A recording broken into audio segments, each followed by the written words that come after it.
ادھورے پن کی اذیت بجا سہی لیکن میں آئینے میں مکمل دکھائی دیتی ہوں۔ میرا کوئی نہیں تیرے سوا اے اللہ۔ انجان لوگوں میں اپنے آپ کو تراشے بنا جگہ بنانا مشکل ہوتا ہے۔ شیطان کی انسان پر کی گئی ساری سرمایہ کاری اس وقت مکمل طور پر ڈوب جاتی ہے جب بندہ سچی توبہ کر کے اپنے رب کے در پر جھک جاتا ہے۔ بے شک اللہ پاک ہر گناہگار کی توبہ قبول فرمانے والا ہے۔ سکون دل کے لیے کچھ تو اہتمام کرو، ذرا نظر جو ملے پھر انہیں سلام کرو۔ مجھے تو ہوش نہیں، آپ مشورہ دیجئے، کہاں سے چھیڑوں فسانہ کہاں تمام کروں۔ یا اللہ، جو سر تیرے آگے جھکتا ہے اسے دنیا والوں کے سامنے جھکنے سے بچا، اور جو ہاتھ تیرے آگے پھیلتے ہیں انہیں بندوں کے آگے پھیلنے سے بچا۔ آمین ثم آمین۔ اب افس کا یہ تکلف کیسا، اڑ بھی جائیں تو کدھر جائیں گے۔ اولاد کے لیے باپ وہاں ہاتھ پھیلا لیتا ہے جہاں وہ پاؤں رکھنا بھی گوارا نہیں کرتا۔ اللہ پاک محتاجی سے بچائے، آمین۔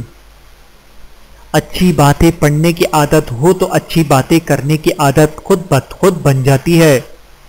ایک تو تم خواب لیے پھرتے ہو گلیوں گلیوں، اس پہ تکرار بھی کرتے ہو خریدار کے ساتھ۔ اے اللہ تعالی، ہمیں اپنی محبت اور اپنی تمام مخلوقات کے قدر اور محبت کرنے کی توفیق عطا فرما، آمین۔ جو روک سکتی یادوں کی بارش کو، کاش ایسی بھی کوئی چھتری ہوتی۔ وقت گزر جانے کے بعد اگر کوئی قدر کرے تو اسے قدر نہیں افسوس کہتے ہیں۔ پھلدار کے نصیب میں ہے پتھروں کی چوٹ، یہ حوصلہ نہیں ہے تو پھر بے ثمر رہو۔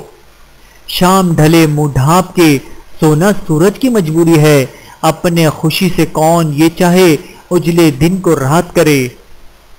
اے اللہ، میری عمر کا بہترین حصہ اس کا آخری حصہ کرنا، اور میرا بہترین عمل اور میرا بہترین دن وہ کرنا جس میں تجھ سے ملوں، آمین ثم آمین۔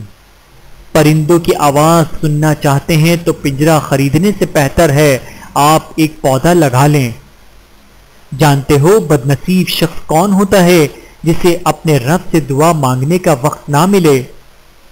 زندگی مسلسل جدوجہد اور جستجو کا نام ہے، کیونکہ اللہ ہر پرندے کو رزق دیتا ہے مگر اس کے گھونسلے میں نہیں ڈالتا۔